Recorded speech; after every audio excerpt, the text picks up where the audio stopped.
In a quiet mountain village, a dragon named Fizzle lived alone in a cozy cave. Unlike fierce dragons in legends, Fizzle was clumsy. He'd sneeze and accidentally toast his breakfast or his curtains. Once, he tripped over his own tail and flattened half a pine forest.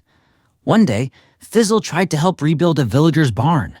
He sneezed, of course, and set the hay ablaze. But instead of getting angry, the villagers laughed. "Maybe you're not made for building," they said, "but your fire sure keeps us warm." From then on, Fizzle became the village's official bonfire starter. Clumsy or not, he was finally home.